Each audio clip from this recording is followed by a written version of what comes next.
What's quack-a-lackin' there, Guardians? How you doing? My name is Paul, and Professor P's back in the office. We're going to be taking a look at the inward lamp. It's the scout rifle, exclusive to the Trials of Osiris. You can get it from the chest by accomplishing a 9-0 feat. And going to the lighthouse, it will grant you the last resort perk on top of all the other perks that are mandatory. We'll talk about those in no time. Reminder for you guys, in this Taken King gun review series, leave a comment down below. Let me know what guns you would like to see next, and perhaps yours will be chosen for the next episode. But let's just dive straight in. So, the inward lamp. I actually just call this gun lamp as to not support the racist name it was given.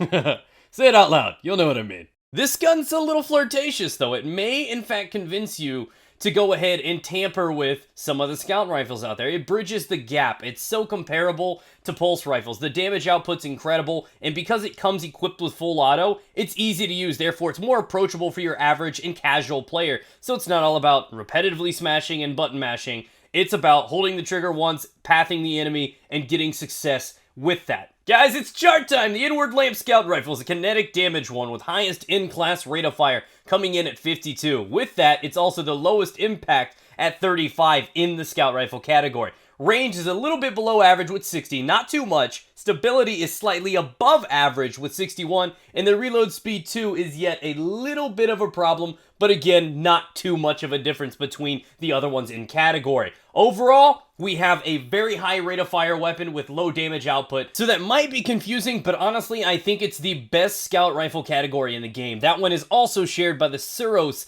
DIS-47, which up until now was my favorite scout rifle in the game. Like I said, it's more approachable for the casual player, and you're going to find a lot of success with it because it's capable of killing in no time whatsoever, and it's very forgiving too. I'm going to explain why I think it's the best scout rifle in the game right now. So let's undress this thing. What do you got underneath, girl? 45 damage to the head, killing in 5 shots total, just shy of a second flat. 30 damage everywhere else in the body, killing in no more than 7 shots total, with just shy of a 1.5 second kill time. Overall, the sweet spot is right there in 6 shots. That's going to be more realistic. It's going to be rare for you to kill in 5 shots because of the recoil pattern. It's going to be rare for you to actually have to kill in 7 shots too. Almost all of your kills are going to be in 6 because it only needs to land 2 of them to the head. 2 precision shots, 4 body shots total, and it will put the enemy down. So that is great. It's kind of right in the middle. More realistically, you're looking at about a 1.15, 1.2 second kill time.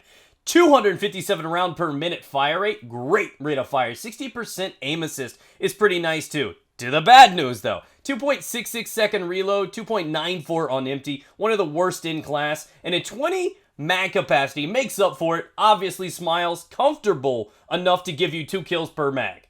So is it Miss Lamp or Mrs. Lamp? You got an Instagram? Oh my god, where have you been my whole life? So what's so approachable about this gun? Why I gave it the title of best scout in the game is because it's well-rounded and it's a great gun for the average player. You don't have to be a veteran and nail those shots and pull every trigger. You pull it because every one of the inward lamps in this game comes equipped with full auto. It's a guaranteed thing. There are some flaws behind it, but I'll explain that here in a moment. What's so great about this is not only does it have that, it also has fitted stock coming with it, which is the one I recommend you guys to roll with, and it already has one of the better scout rifle in-class abilities in the game, and fitted stock just adds to it. The only perk that does change is the final bubble. Just like the other trial weapons, there are 4 potential rolls. You have Zen Moment, Outlaw, we also have Hidden Hand, which is not a bad option either, and of course Third Eye. So to be honest, you can't really go wrong with any of them. Something with the fire rate that this gun has, even Hidden Hand will benefit it quite well. One of the biggest problems of a gun like this, the scout rifle has such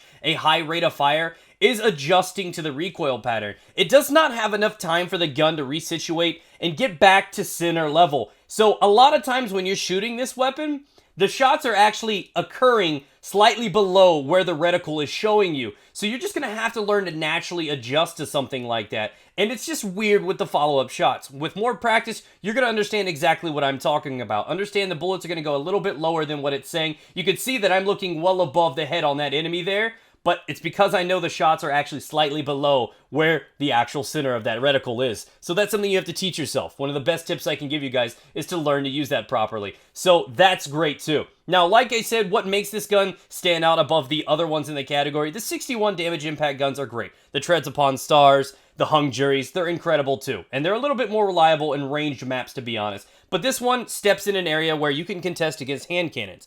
auto rifles, and pulse rifles. That's where the sweet spot of this weapon comes into play. And above all, because of that rate of fire, it offers more harass than the other scout rifles can do. You can rock out a Jade Rabbit or the Chelchis or whatever you want, but the slower rate of fire allows the enemy to have more time to recuperate, to recover from that impact and the flinching, and get more shots in on you. So because of the fire rate of this weapon, you're going to have constant harass, constant flinch, and constant kind of distraction, stripping them of the opportunity to recover and shoot you. They can do that against a Jade Rabbit. They can gather their bearings and go ahead and snipe you or whatever else. They can't really do it with a weapon like this because you're just keeping them under constant pressure. And that's one of those hidden values behind a gun like this. So yeah, I really love this gun. It definitely gets my mushroom stamp of approval. I really do love it. It could arguably be the best weapon to come out of Trials. The only other one that I think may even contest the value of this weapon would be the Water Star. But overall, one of the best things you can get. Lots of people have them, and any one of those final 4 perks are going to be great.